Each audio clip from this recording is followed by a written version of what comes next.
Hello दोस्तों, ये Lucent subjective का एमसीक्यू है जो आपको सभी एग्ज़ाम में महत्वपूर्ण साबित होगा और यहाँ से क्वेश्चन आपको देखने को मिलेगा ही। हर एग्ज़ाम में जो है साइंस का वेटेज तो होता ही है। तो जैसे कि आपको अभी बीपीएससी जो 17वीं बीपीएससी आई है, बीपीएससी जो टीचर के लिए एग्ज़ाम कराती है, वो रेलवे की जो वैकेंसी जो अभी आई है उस सभी एग्ज़ाम में आपको जो साइंस का पोर्शन है ही और अच्छा खासा वेटेज होती है साइंस का। तो आपको हर एग्ज़ाम में ये वीडियो महत्वपूर्ण साबित होगा और इसी क्रम में हम आज 50 क्वेश्चन करेंगे और डेली सीरीज में एमसीक्यू लेके आएंगे ताकि आपको एग्ज़ाम से पहले एक अच्छा खासा साइंस का प्रैक्टिस हो जाए और बाद में हम जो है जीके जीएस भी लाएंगे और हर करंट भी लाएंगे। सब जो सारा मटेरियल आपको प्रोवाइड किया जाएगा सीरियल से यानी सेकेंड से दिया जाएगा। तो चलिए आज के क्वेश्चन की हम शुरुआत करते हैं। पहला क्वेश्चन है कि अशुद्धियाँ यानी अशुद्धियाँ के कारण, यानी पहला क्वेश्चन आपका है कि अशुद्धियाँ के कारण द्रव का क्वथनांक क्या होता है।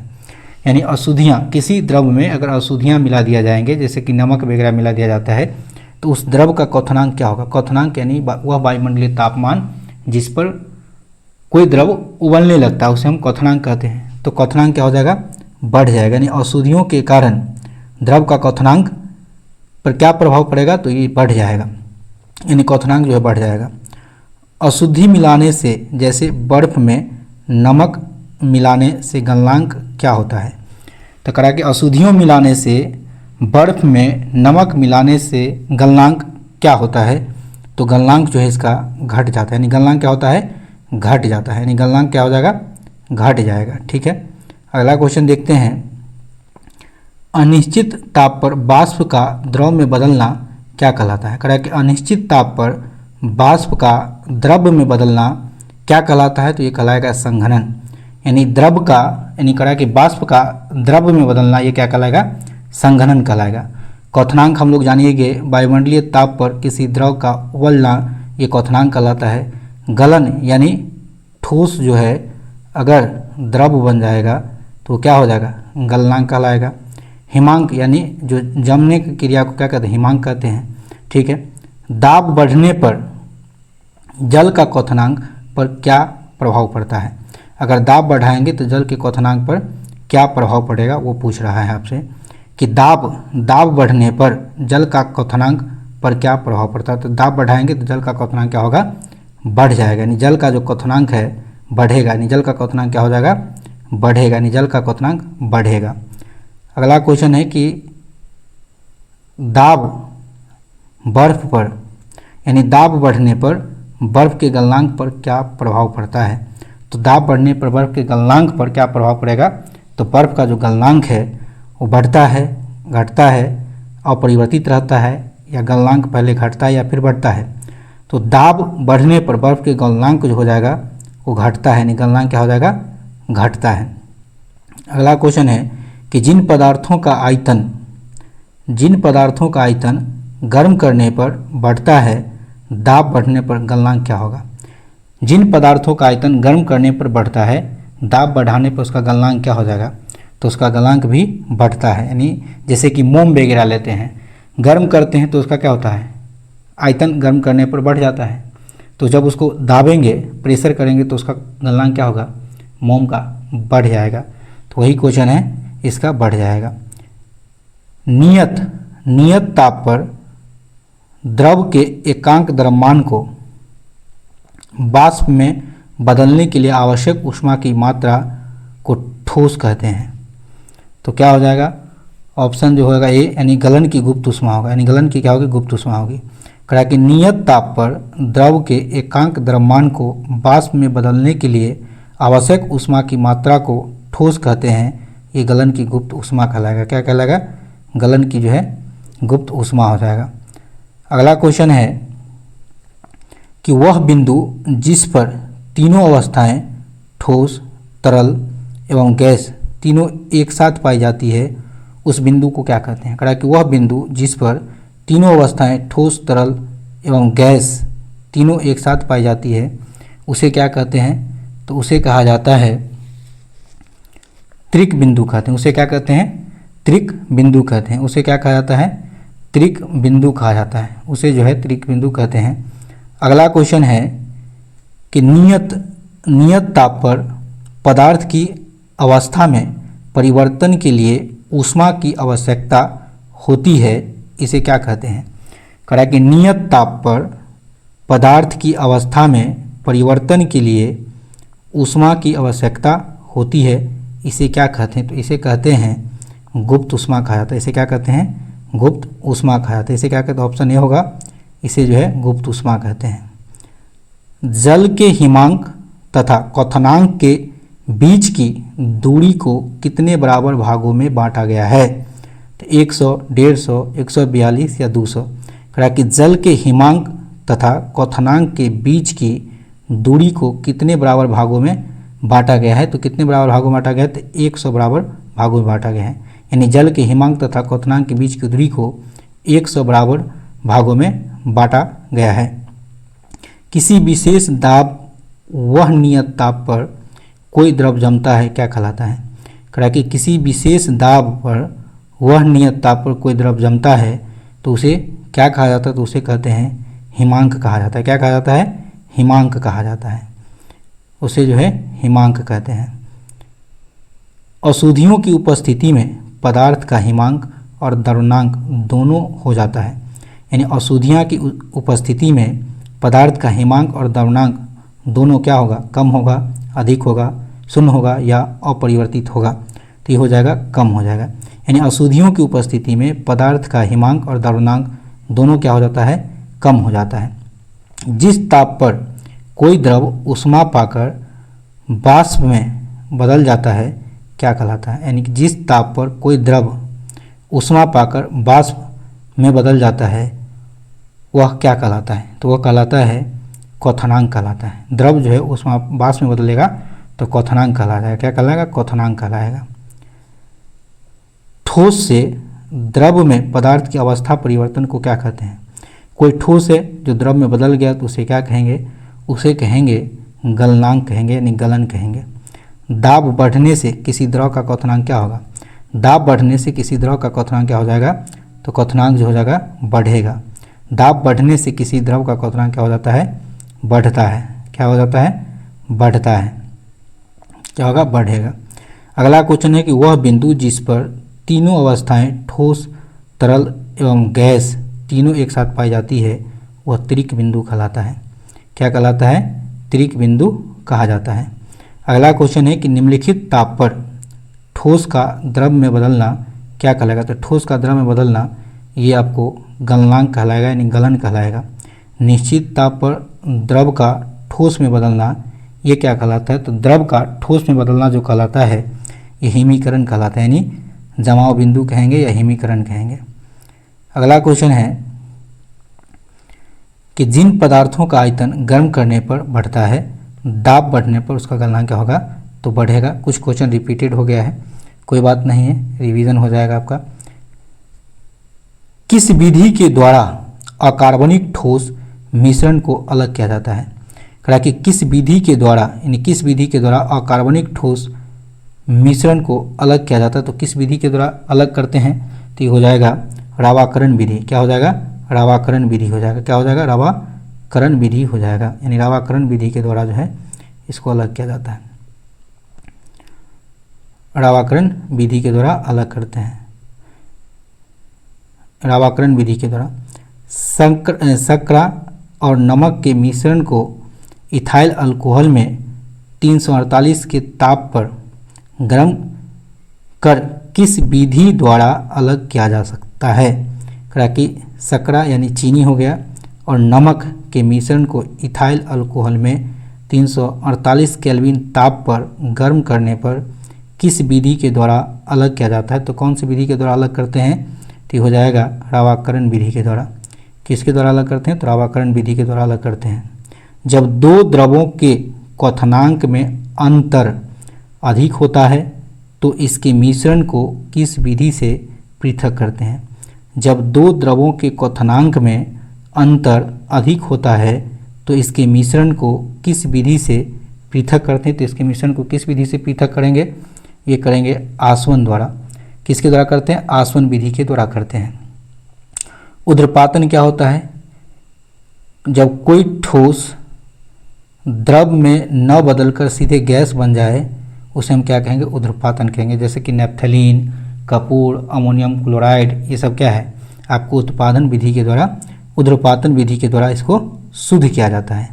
क्वेश्चन ही आ गया कि किस विधि से Kapoor, naphthalene, ammonium chloride, anthracene आदि अलग करते हैं? तो हो जाएगा ऊर्ध्वपातन विधि। किसी ऊर्ध्वपातन विधि के द्वारा, ऊर्ध्वपातन विधि के द्वारा कहा कि किस विधि से कपूर, किस विधि के द्वारा जो है Kapoor, naphthalene, ammonium chloride, anthracene आदि अलग करते हैं? तो ये ऊर्ध्वपातन विधि के द्वारा अलग किया जाता है। किस विधि से वैसे मिश्रित द्रव को अलग करते हैं जिनके क्वथनांक में अंतर बहुत कम होता है? कहा कि किस विधि से वैसे मिश्रित द्रव को अलग करते हैं जिनके क्वथनांक में अंतर बहुत कम होता है? तो किस विधि से करेंगे? वो आंशिक आसवन से करेंगे। किससे करेंगे? आंशिक आसवन विधि से करेंगे। आंशिक आसवन विधि से करेंगे। खनिज तेल या कच्चे तेल में शुद्ध डीजल, पेट्रोल, मिट्टी तेल, कोलतार आदि किस विधि के द्वारा अलग किया जाता है? कहा कि खनिज तेल या कच्चे तेल में से शुद्ध डीजल, पेट्रोल, मिट्टी तेल, कोलतार आदि जो है किस विधि के द्वारा अलग करते हैं? तो किस विधि से अलग करते हैं? आंशिक आसवन से करते हैं। किससे करते हैं? आंशिक आसवन के द्वारा अलग किया जाता है। आंशिक आसवन के द्वारा अलग करते हैं। कौन विधि इस तथ्य पर आधारित है कि किसी मिश्रण के विभिन्न घटकों की अवशोषण क्षमता भिन्न भिन्न होती है तथा वे किसी अधिशोषण पदार्थ में विभिन्न दूरियों पर अवशोषित होते हैं? इस प्रकार पृथक किया जाता है। तो किस विधि के द्वारा पृथक करते हैं? वर्ण लेखन के द्वारा। कहा कि कौन विधि इस तथ्य पर आधारित है कि किसी मिश्रण के विभिन्न घटकों की अवशोषण क्षमता भिन्न भिन्न होती है तथा वे किसी अधिशोषण पदार्थ में विभिन्न दूरियों पर अवशोषित होते हैं? इस प्रकार पृथक किए जाते हैं। किस विधि के द्वारा? वर्ण लेखन विधि के द्वारा अलग करते हैं। किसके द्वारा करते हैं? तो वर्ण लेखन विधि के द्वारा अलग करते हैं। किस विधि से कार्बनिक मिश्रण को शुद्ध किया जाता है जो जल में अघुलनशील होता है परंतु भाप के साथ वाष्पशील होता है? कहा कि किस विधि से कार्बनिक मिश्रण को शुद्ध किया जाता है जो जल में अघुलनशील होता है परंतु भाप के साथ वाष्पशील होता है? तो किस विधि से अलग करेंगे? भाप आसवन से करेंगे। किससे करेंगे? भाप आसवन से करेंगे। गर्म करने पर जब ठोस पदार्थ द्रव अवस्था में परिवर्तित होते हैं तो उनमें से अधिकांश में यह परिवर्तन एक विशेष दाब पर तथा एक नियत ताप पर होता है। यह नियत ताप वस्तु का क्या कहलाता है? तो यह नियत ताप वस्तु का जो कहलाएगा वो द्रव्यनांक कहलाएगा। गर्म करने पर जब ठोस पदार्थ द्रव अवस्था में परिवर्तित होते हैं तो उनमें से अधिकांश में यह परिवर्तन एक विशेष दाब पर तथा एक नियत ताप पर होता है। यह नियत ताप वस्तु का क्या कहलाता है? तो द्रव्यनांक कहलाता है। क्या कहलाता है? द्रव्यनांक कहलाता है। बारूद और कुहासा किसका उदाहरण है? तो बारूद और कुहासा किसका उदाहरण? तो बारूद और कुहासा विषमांग मिश्रण का उदाहरण होगा। बारूद और कुहासा किसका उदाहरण होगा? विषमांग मिश्रण का होगा। समांग मिश्रण जैसे नमक और चीनी का घोल, ये समांग मिश्रण का उदाहरण होता है। नींबू और चीनी का घोल, ये भी समांग मिश्रण का उदाहरण हो जाएगा। लेकिन बारूद और कुहासा जो हो जाते हैं विषमांग मिश्रण का उदाहरण होता है।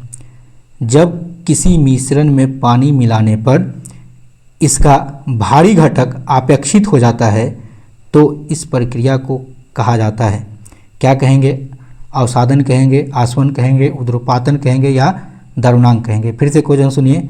जब किसी मिश्रण में पानी मिलाने पर इसका भारी घटक आपेक्षित हो जाता है तो इस प्रक्रिया को कहा जाता है, क्या कहा जाता है? अवसादन कहते हैं। क्या कहते हैं? अवसादन कहते हैं। भूपर्पटी में क्वेश्चन है कि भूपर्पटी में सर्वाधिक पाया जाने वाला तत्व कौन सा है। तो भूपर्पटी में सर्वाधिक पाया जाने वाला जो तत्व है वो क्या हो जाएगा, आपको ऑक्सीजन हो जाएगा। भूपर्पटी में सर्वाधिक पाया जाने वाला तत्व कौन है, तो ऑक्सीजन। अगर यहाँ ऑप्शन में ऑक्सीजन नहीं होता तो इसका आंसर सिलिकॉन होता। यानी भूपर्पटी में सर्वाधिक पाया जाने वाला जो तत्व है ऑक्सीजन के बाद सिलिकॉन होता है, लेकिन ऑप्शन में ऑक्सीजन है तो इसीलिए इसका ऑप्शन ऑक्सीजन हो जाएगा। नाइट्रोजन वायुमंडल में पाया जाने वाला सबसे अधिक प्रतिशत में गैस है और ये कितना परसेंट, 78% है। पेड़ पौधा नाइट्रोजन को जो है नाइट्रेट के रूप में ग्रहण करता है, ठीक है। तो याद रखिएगा एल्युमिनियम, ये एल्युमिनियम जो है बॉक्साइट से, बॉक्साइट इसका एक्स होता है एल्युमिनियम का। एल्युमिनियम का जो एक्स किसका है, तो ये बॉक्साइट का होता है एल्युमिनियम, ठीक है। धरती की सतह पर ऑक्सीजन के बाद सबसे अधिक उपलब्ध मूल तत्व सिलिकॉन है। अधिक मूल तत्व क्या है, सिलिकॉन है। तो आपसे क्वेश्चन पूछ रहा है सिलिकॉन यानी इसकी खोज 1824 ईस्वी में किसके द्वारा किया गया था। तो सिलिकॉन की खोज किसने किया था, तो ये किया था आपको जे बर्जीलियस ने किया था। किसने किया था, जे बर्जीलियस ने किया था। जे थॉमसन यानी इलेक्ट्रॉन की खोज करता कौन है, जे थॉमसन है, ठीक है, याद रखिएगा। कराए कि निम्नलिखित में विश्व में कौन सर्वाधिक पाया जाना तत्व है। तो निम्नलिखित में विश्व में कौन सर्वाधिक पाया जाना तत्व है, तो यहाँ आंसर हो जाएगा हाइड्रोजन। यानी विश्व की बात होगी तो विश्व में सर्वाधिक पाया जाना जो तत्व है वो है कौन है, हाइड्रोजन है, ठीक है। कार्बन की परमाणु क्रमांक होता है 6 होता है, परमाणु द्रव्यमान जो इसका 12 हो जाता है, ठीक है। कार्बन की संयोजकता कितनी होती है, तो 4 होती है। तो याद रखिए ये सब क्वेश्चन पूछता है, कार्बन की संयोजकता 4 होती है। ऑक्सीजन की बात करें तो ऑक्सीजन का परमाणु क्रमांक 8, परमाणु द्रव्यमांक 16 हो जाता है, याद रखिएगा।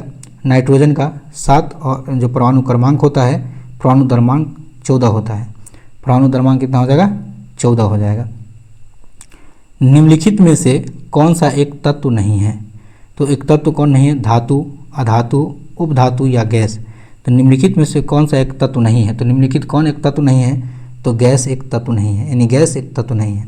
निम्नलिखित में से कौन सा एक तत्व नहीं है, तो गैस एक तत्व नहीं है, जबकि धातु, अधातु, उपधातु ये सभी तत्व होते हैं। क्वेश्चन है कि किसी द्रव को उसके आसवन में बदलकर उसे ठंडा कर पुनः द्रव अवस्था में लाने की प्रक्रिया को क्या कहा जाता है, तो इस प्रक्रिया को क्या कहते हैं, इसे कहा जाता है आसवन। किसी द्रव को उसके आसवन में बदलकर उसे ठंडा कर पुनः द्रव अवस्था में लाने की प्रक्रिया को क्या कहते हैं, तो इसे आसवन कहा जाता है। क्या कहते हैं, इसे आसवन कहा जाता है। निम्नलिखित में से किस विधि का उपयोग उन विलय पदार्थों का पृथक करने में किया जाता है जो एक ही तरह के विलायक से घुले होते हैं। निम्नलिखित में से किस विधि का उपयोग उन विलय पदार्थों का पृथक करने में किया जाता है जो एक ही तरह के विलायक से घुले होते हैं। तो एक ही तरह से विलायक से घुले होंगे वो वर्ण लेखन विधि से इसे अलग कर देंगे। किसे, वर्ण लेखन विधि से अलग करेंगे। विलायक जैसे कि जल प्लस नमक का घोल है, तो इसमें विलायक कौन हो जाएगा, जल हो जाएगा। यानी जल जो हो जाएगा वो विलायक कहलाएगा। जल क्या कहलाएगा, विलायक कहलाएगा। नमक क्या हो जाएगा, विलेय हो जाएगा। नमक जो है विलेय हो जाएगा। अब करा है कि जल और नमक का विलयन, इसमें विलायक कौन हो गया, जल। तो विलायक जो अपने अंदर घुला ले वो अधिक होता है, यानी विलायक जो हो जाएगा आपको अधिक हो जाएगा, जबकि विलेय ये कम होता है। यानी विलेय जो होता है वो क्या होता है, कम होता है। तो याद रखिएगा कि विलेय कम हो जाता है। अगला क्वेश्चन है कि स्टेनलेस स्टील एक मिश्र धातु है जबकि वायु क्या है। यानी स्टेनलेस स्टील जो है एक मिश्र धातु है जबकि वायु है एक क्या, तो वायु जो एक होता है वो मिश्रण होता है। वायु क्या होता है, मिश्रण होता है।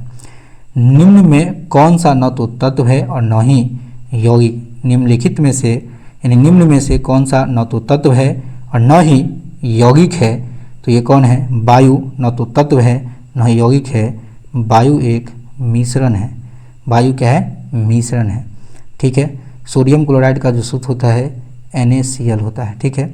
जिसे साधारण नमक का, तो इसका pH मान 7 होता है। जल यानी जल का H2O होता है, ठीक है।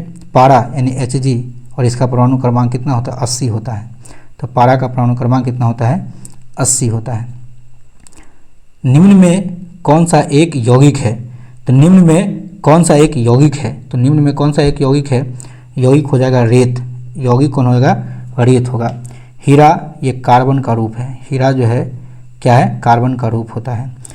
पित्तल, तो जैसे विरंजक चूर्ण क्या है, तो विरंजक चूर्ण क्या है, तो विरंजक चूर्ण क्या है, तो विरंजक चूर्ण जो है एक यौगिक है, विरंजक चूर्ण क्या है, एक यौगिक है। और विरंजक चूर्ण का जो यूज करते हैं सफाई वगैरह करने में किया जाता है।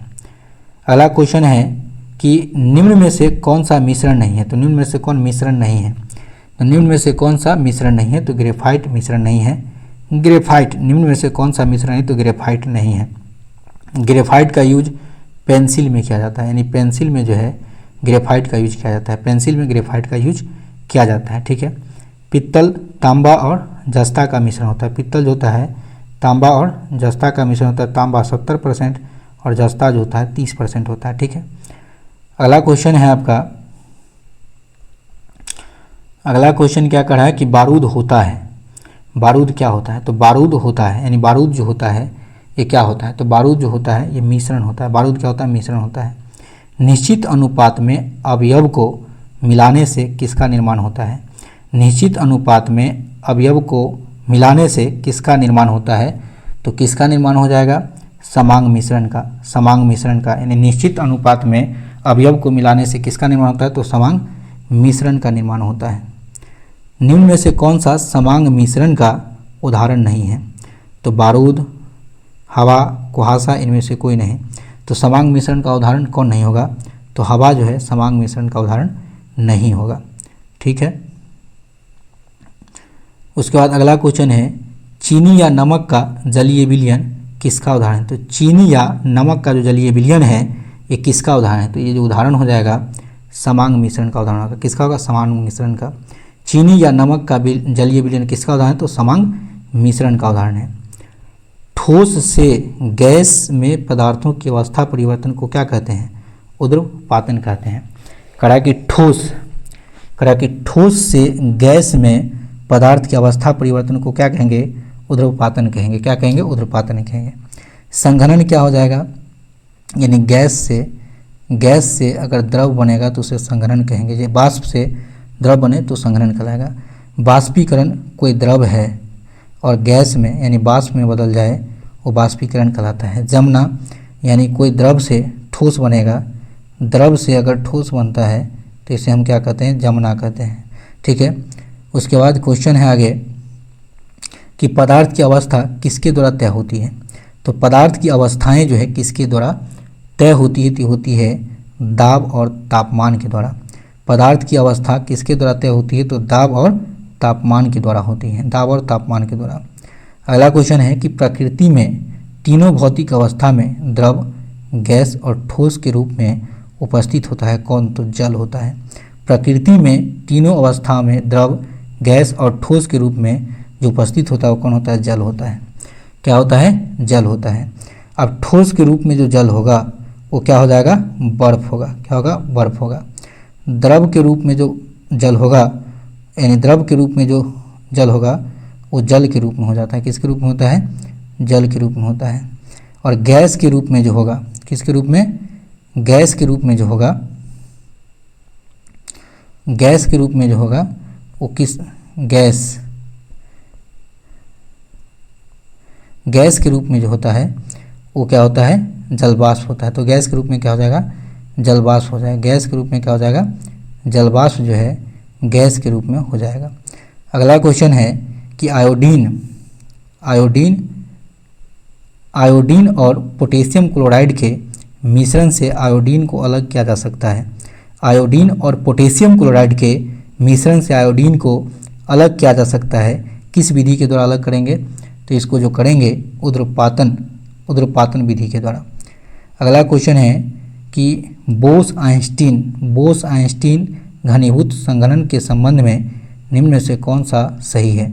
बोस आइंस्टीन घनीभूत संघनन के संबंध में निम्नलिखित में से कौन सा सही है, तो सही क्या है, यह पदार्थ की पांचवी अवस्था है, तो सही बात है। बोस आइंस्टाइन कंसंट्रेशन पदार्थ की पांचवी अवस्था है, ठीक है।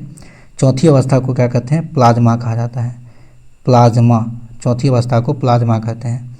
चौथी अवस्था को क्या कहा जाता है, तो चौथी अवस्था को जो है प्लाज्मा कहते हैं। क्या कहते हैं, चौथी अवस्था को प्लाज्मा कहते हैं। आज का लास्ट क्वेश्चन है कि सन 1920 में किस भारतीय वैज्ञानिक ने कुछ पदार्थों की पांचवी अवस्था के लिए कुछ गणनायक की थी? वो था सत्येंद्र नाथ बोस। कौन था? सत्येंद्र नाथ बोस था।